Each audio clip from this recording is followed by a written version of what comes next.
नमस्कार विद्यार्थी मित्रांनो, आज आपण इयत्ता 10वीच्या कुमार भारती पाठ्यपुस्तकातील धडा क्रमांक 12वा अभ्यासणार आहोत। या धड्याचे शीर्षक आहे भरतवाक्य। भरतवाक्य या धड्याचा हा सेशन क्रमांक पहिला आहे। भरतवाक्य हे एक पद्यरचना आहे आणि या पद्यरचनेचा भावार्थ आपण प्रत्यक्ष पाठ्यपुस्तकातून समजून घेऊया। भरतवाक्य या पद्यरचनेचा अर्थ समजण्यापूर्वी आपण भरतवाक्य ज्यांनी लिहिलेले आहेत ते मोरोपंत यांच्याबद्दल संक्षिप्त माहिती जाणून घेऊया। चला तर मग सगळ्यांनी पाठ्यपुस्तक काढायचं आहे। धडा क्रमांक 12 भरतवाक्य। भरतवाक्य ही पद्यरचना पंडित कवी मोरोपंत यांनी केलेली आहे। मोरोपंत यांचा कालखंड 1729 ते 1794 इतका मानला जातो। काव्य, नाटक, व्याकरण, अलंकारादी शिकून न्याय व वेदांत यांचे अध्ययन मोरोपंत यांनी केलेले आहे। मोरोपंत यांनी विपुल काव्यरचना केली आहे। 268 काव्यकृती त्यांच्या नावावर आहेत। त्यांपैकी आर्य भारत, केकावली, मंत्र भागवत, मंत्र रामायण, श्री कृष्ण विजय व हरिवंश या रचना प्रसिद्ध आहेत। त्यांनी संस्कृत काव्यरचनाही केली आहे। त्यांचे समग्र वाङ्मय कविवर्य मोरोपंतांचे समग्र ग्रंथ खंड 1 ते खंड 12 यामध्ये संग्रहित करण्यात आलेले आहे। विद्यार्थी मित्रांनो, तुम्हाला जर मोरोपंत यांच्याबद्दल अजून काही जाणून घ्यायचं असेल तर तुम्ही गुगलवरती सर्च करू शकता। त्यांची केकावली, आर्य भारत, मंत्र भागवत, मंत्र रामायण हे ज्या काही त्यांच्या प्रसिद्ध रचना आहेत ते तुम्हाला गुगलवरती पाहायला मिळतील। त्यांचा अभ्यास तुम्ही करू शकतात। अनेक संस्कृत असे काव्यरचनाही त्यांनी केलेले आहेत। मोरोपंत या रचनेत सज्जन माणसांच्या सहवासाचे व सद्विचारांच्या श्रवणाचे महत्त्व याकडे लक्ष वेधले आहे। खोटा अभिमान बाळगू नये, भक्ती मार्गाकडे वळताना कोणत्याही मोहाला बळी पडू नये असे आवाहन त्यांनी केलेले आहे। मग बघा, मोरोपंत यांनी भरतवाक्य या रचनेमध्ये केकावली या रचनेतून भरतवाक्य ही पद्यरचना घेण्यात आलेली आहे आणि या रचनेमध्ये सज्जन माणसांच्या सहवासांच्या त्यांच्या सद्विचारांच्या श्रवणाचे महत्त्व या भरतवाक्य पद्यरचनेमध्ये केलेलं आहे। खोटा अभिमान माणसाने बाळगू नये, भक्ती मार्गाकडे वळताना कोणत्याही प्रकारच्या मोहाला बळी पडू नये असे आवाहन ते करतात। सत्कर्मात व सज्जनांच्या सहवासात राहण्याची शिकवण या पद्यरचनेतून दिलेली आहे। तर विद्यार्थी मित्रांनो, आता आपण या कवितेचे जे कोणी कवी आहेत पंडित कवी मोरोपंत यांचा संक्षिप्त परिचय जाणून घेतलेला आहे आणि कवितेचा आशय समजून घेतलेला आहे, पद्याचा आशय समजून घेतलेला आहे। आता आपण थोडक्यात केकावली आणि भरतवाक्य यांचा अर्थ समजून घेऊया। भरतवाक्य नाटकातील शेवटचे वाक्य। इथे अर्थ मोरोपंतांच्या केकावली या रचनेच्या उपसंहारा शेवटमधील शेवटची पद्यरचना। तर भरतवाक्य म्हणजे काय असतं की कोणत्याही नाटकाचा उपसंहार म्हणजे जेव्हा शेवट होतो तर त्याच्या शेवटी जी पद्यरचना असते त्याला आपण भरतवाक्य असे म्हणतो। तर इथे मोरोपंतांच्या केकावली या रचनेचा शेवटचा जो भाग आहे, उपसंहाराचा जो भाग आहे, ती शेवटची जी काही पद्यरचना केलेली आहे त्याला आपण भरतवाक्य असे म्हणतो। ज्याप्रमाणे ज्ञानेश्वरांनी ज्ञानेश्वरी या ग्रंथामध्ये त्याच्या शेवटी उपसंहारामध्ये पसायदान लिहिलेला आहे की आपण एखादा ग्रंथ लिहिल्यानंतर, एखादी रचना केल्यानंतर त्याचा उपसंहार लिहितो म्हणजे त्याचा शेवट लिहितो। तर त्या शेवटाला, केकावली या रचनेच्या शेवटाला किंवा उपसंहारामधील जे काही शेवटची पद्यरचना आहे त्याला भरतवाक्य असे म्हटलेले आहे। ज्याप्रमाणे ज्ञानेश्वरांनी ज्ञानेश्वरीमध्ये शेवटी किंवा उपसंहारामध्ये पसायदान जे लिहिलेलं आहे तसंच हे केकावली या रचनेच्या शेवटची जी पद्यरचना आहे ते म्हणजेच भरतवाक्य होय। आता केकावलीचा अर्थ आपण समजून घेऊया। केकावली, केका म्हणजे काय, मोराचा टाहो, आणि वली म्हणजे केक आवली, आवली म्हणजे रांग। पावसाळ्याच्या आरंभी ढगाकडे बघून मोर जे शब्द उच्चारतो त्याला आपण केका असे म्हणतो. आणि ही वस्तुस्थिती लक्षात घेऊन परमेश्वराच्या आळवणीला मोरोपंतांनी केका असे म्हटलेलं आहेच. म्हणजे स्वतःच्या नावातील, आता मोरोपंत यांच्या स्वतःच्या नावामध्ये मोर हा शब्द आहे की नाही, मग त्याचं त्यांनी साम्य तिथे मोराशी लावलेलं आहे. म्हणून स्वतःच्या नावातील मोर या पक्षी नामाशी साम्य करता असणाऱ्या शब्दाचा आधार मोरोपंतांनी घेतलेला आहे. ही केकावली म्हणजे स्वतःच्या उद्धारासाठी परमेश्वराकडे मागितलेली मागणी होय. परमेश्वराकडे हे मागणे करताना, परमेश्वराची आळवणी करताना मोरोपंतांनी परमेश्वराशी संवाद साधला आहे, परमेश्वराकडे प्रार्थना केली आहे. हा संवाद पृथ्वी वृत्तामध्ये आहे. रूपकलंकारामुळे कवितेचे नाद सौंदर्य, अर्थ सौंदर्य आणि नाट्यात्मकता वाढलेली आहे. तर अशा रीतीने आता आपण केकावलीचा अर्थ समजून घेतलेला आहे की केकावली म्हणजेच मोराचा टाहो फोडून ओरडण्याला आपण केकावली म्हणतो की नाही. केका आवली म्हणजेच काय सांगितलेले की राग, पद्यरचनेची राग. तर मी इथे केका मोर आमच्या स्वतःच्या नावाला त्यांनी म्हटलेलं आहे आणि स्वतःच्या उद्धारासाठी ते परमेश्वराकडे आळवणी करत आहेत. परमेश्वरांचा टाहो फोडून ते काय करत आहेत, त्यांना विनवण्यासाठी त्यांनी आपला भक्तिमय टाहो फोडलेला आहे. चला तर आता आपण प्रत्यक्ष पद्य रचनेकडे आता वळूया आणि त्याचा अर्थ समजून घेऊया. विद्यार्थी मित्रांनो, या पद्य रचनेमध्ये वेगवेगळे चरण दिलेले आहेत. एकूण 3 चरण दिलेले आहेत. तर पहिलं चरण आपण बघूया. मोरोपंत म्हणतात की सुसंगती सदा घडो, सुजन वाक्य कानी पडो, कलंकमतीचा झडो, विषय सर्वथा नावडो, संधग्री कमळी दडो, मुरडिता हटाने अडो, वियोग घडता रडो, मन भवचरित्री जडो.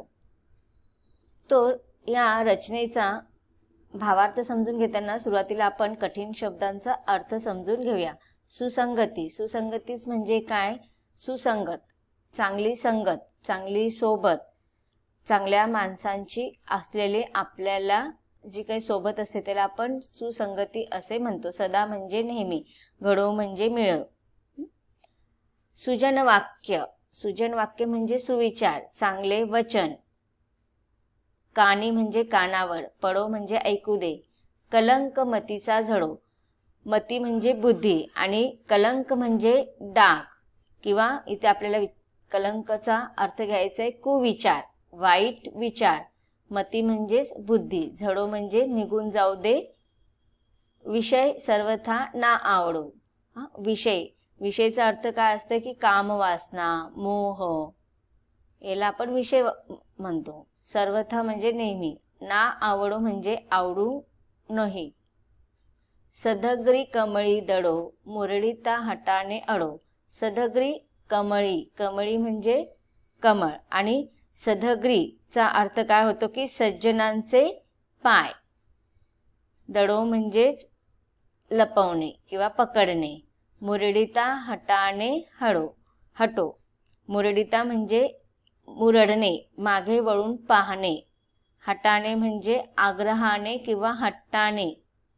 वियोग घडता रडो, मन भवचरित्री जडो. वियोग, वियोग म्हणजे विरह. घडता म्हणजे घडणे. अडो म्हणजेच रडो म्हणजे रडणे. मन भवचरित्री, भवचरित्री म्हणजे भवरूपी या संसारात. अर्थात इथे आपल्याला अर्थ घ्यायचा आहे परमार्थात किंवा भक्ती मार्गामध्ये. मन जडो. तर यांचा आता आपण कठीण शब्दांचा अर्थ समजून घेतलेला आहे. आता आपण एक एक ओळींचा अर्थ समजून घेऊ, अर्थात आपण भावार्थ समजून घेऊ. कवी म्हणतात की मोरोपंत कवी आपल्या चारित्र्य संपन्न होण्यासाठी या संसारी जनांना मोलाचा उपदेश देताना पंडित कवी मोरोपंत म्हणतात की सुसंगती सदा घडो, सुजन वाक्य कानी पडो. की माझ्या जीवनामध्ये नेहमी सज्जन माणसांचीच मैत्री जडावी किंवा मला नेहमी सज्जन माणसांचीच मैत्री घडावी, त्यांचा सहवास मला नेहमी लाभावा. आणि अशा रीतीने जर मी सज्जन माणसांच्या संगतीत राहिलो तर माझ्या कानावर नेहमी सुजन वाक्य पडतील, चांगले त्यांचे विचार माझ्या कानावर पडतील, पण मी जर दुर्जनांच्या संगतीमध्ये राहिलो तर माझ्या कानावर नेहमी वाईट विचार, वाईट वाक्ये पडतील आणि त्याचा परिणाम माझ्या मनावरती होईल. म्हणून ते काय म्हणतात की सुजन वचने कानी पडो. पुढे म्हणतात की कलंक मतीचा झडो, विषय सर्वथा नावडो. की ज्या वेळेस मी सज्जन व्यक्तींच्या सहवासामध्ये राहील, त्यांची मैत्री सदा मला मिळेल, त्यामुळे माझ्या कानावरती सुजन वाक्ये, चांगले असे सत्सक विचार किंवा चांगले असे भावना, चांगले वाक्य नेहमी माझ्या कानावर पडतील आणि त्यामुळे माझ्या बुद्धीवरती जे काही वाईट विचारांचा पडदा बसलेला आहे, वाईट विचारांमधील ही बुद्धी कलंकित झालेली आहे, दूषित झालेली आहे आणि ह्या सज्जन लोकांच्या सहवासामुळे आणि त्यांच्या चांगल्या सुविचार कानावरती पडल्यामुळे माझ्या बुद्धीचा जो पडदा अधिक तऱ्हेने जे वाईट विचाराने माझी बुद्धी माखलेली आहे तर ती काय होईल, विषय सर्वथा नावडो. की म्हणजे त्यामुळे काय होईल, माझी बुद्धी शुद्ध होऊन जाईल. कलंकमतीचा झडो, कलंकमतीचा बुद्धीचा तो वाईट विचार झडून जाऊन दे, निघून जाऊन दे. आता इथे कलंक म्हणजेच आपल्याला अर्थ घ्यायचा आहे की कुविचार. मनुष्याच्या बुद्धीमध्ये नेहमी कुविचार, वाईट विचार असतात, पण त्या सज्जनांच्या सहवासामध्ये राहून नेहमी त्यांचे चांगले वचन आपल्या कानावर पडून आपल्या बुद्धीवरचा तो मळ निघून जातो, कुविचार निघून जातात. विषय सर्वथा नावडो. आता इथे विषय कोणते कोणते विषय असतात, मनावरती ताबा घेणारे अनेक विषय असतात. राग असतो, क्रोध असतो, मोह असतो, लोभ असतो, गर्व असतं.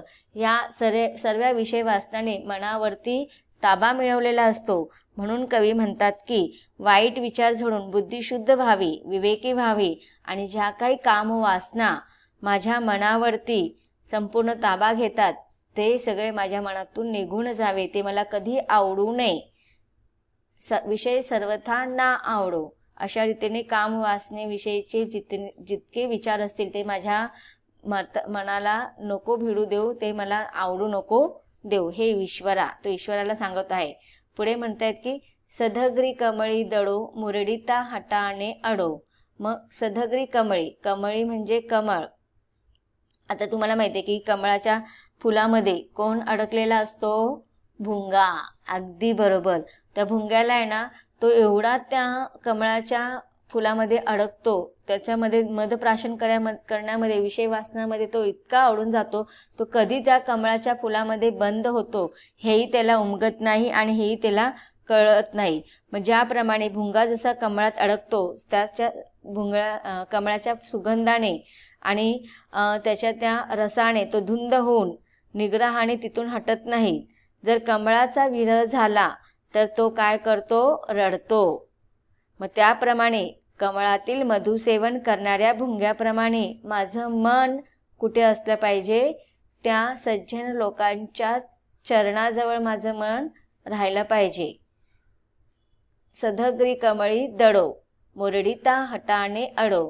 की कितीही तो कमळापासून त्या भुंग्याला कधीच वेगळं व्हायचं नसतं. कितीही त्याला त्रास होऊ दे, कितीही त्याचा हट्टच असतो की तो एकदा त्या सुगंधामध्ये अडकला, तो कधीच मागे वळून पाहत नाही. मुरडिता हटाने हडो.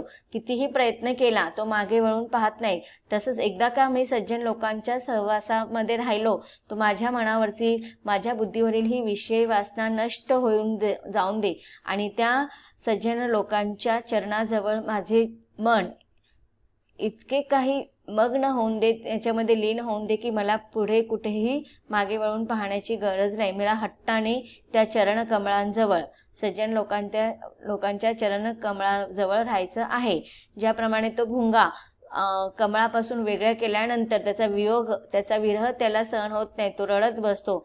तसंच मला सुद्धा त्या सज्जन रूपांच्या चरण कमळाजवळ हट्टाने तिथे थांबायचं आहे. त्यांचे चरण कमळ पकडून मला माझे मन भवचरित्रे जडो.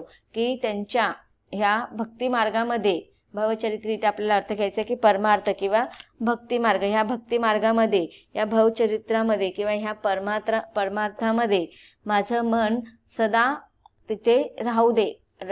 आणि जर माझं मन तिथून तुम्ही दूर केलात किंवा दूर झालं तर मी हट्टाने त्याच्या वियोगाने रडेन. ज्याप्रमाणे भुंगा त्याच्या वियोगाने कधी कधी जीवनाचा अंत करतो, तसंच जर मी त्या सज्जन लोकांच्या चरणकमळाला सोडलं तर माझा जीवनाचा काहीच अर्थ राहत नाही, माझे जीवन निरर्थक होऊन जातं. इथे अशा रीतीने मोरोपंतांनी परमार्थाची आस धरलेली आहे. सज्जन लोकांची, चांगल्या लोकांची संगत त्याला मोरोपंतांना पाहिजे आहे. म्हणजे तिथे मोरोपंत ईश्वराबरोबर तल्लीन होण्यासाठी विनवणी करत आहेत. आता आपण ह्या चरणामध्ये आलेल्या कठीण शब्दांचा अर्थ आणि भावार्थ समजून घेऊया. पाहूया कठीण शब्दांचा अर्थ. सुसंगती, चांगली संगत, सदा नेहमी, घडो घडू दे, सुजन वाक्य, चांगले विचार, चांगले वाक्य, कानी पडो, कानावर पडू दे, कलंक, डाग, वाईट विचार, मती, बुद्धी, झडो झडून निघून जाऊन दे, विषय, कामवासना, मोह, सर्वथा नावडो, अजिबात आवडू नये, सदग्री, सज्जनांचे पाय, कमळी कमळामध्ये, दडो लपू दे, मोरडिता मागे वळताना, हट्टाने हटाने हट्टाने, अडो अडू दे, वियोग, विरह, भवचरित्री, संसार, धर्म, भक्ती मार्ग. आता ह्या जे काही आपण चरण अभ्यासलेले आहे पद्यरचनेतील त्याचा अर्थ समजून घेऊया. भावार्थ लिहून दिलेला आहे तुम्हाला. परमेश्वराकडे मागणे मागताना मोरोपंत म्हणतात, मला सज्जनांची संगती सदा लाभू दे, सज्जनांचा उपदेश माझ्या कानावर नेहमी पडू दे, माझ्या बुद्धीवरील कलंक झडून जाऊन दे, माझ्या बुद्धीची मलिनता नष्ट होऊ दे, कोणत्याही प्रकारची लालसा, कामवासना यांचा मला तिटकारा येऊ दे, माझ्या मनाला सज्जनांच्या चरण कमळांजवळ आश्रय मिळू दे, माझे मन हट्टाने सज्जनांच्या चरणाजवळ सदैव थांबू दे, सज्जनांचा वियोग, विरह वाटायला आल्यास माझे मन रडू दे, परंतु माझे मन भक्ती मार्गामध्ये, परमार्थामध्ये गुंतून जाऊ दे. तर विद्यार्थी मित्रांनो, आतापर्यंत आपण केकावलीचा अर्थ समजून घेतला आणि भरतवाक्य ज्या मोरोपंतांनी लिहिलेले आहे त्यांच्याद्वारे पहिल्या चरणाचा अभ्यास आपण केलेला आहे. पद्यरचनेच्या पुढील चरणांचा अभ्यास आपल्याला करायचा आहे, परंतु पाठाच्या पुढील भागामध्ये त्याचा अभ्यास आपण सविस्तर करणार आहोत. धन्यवाद.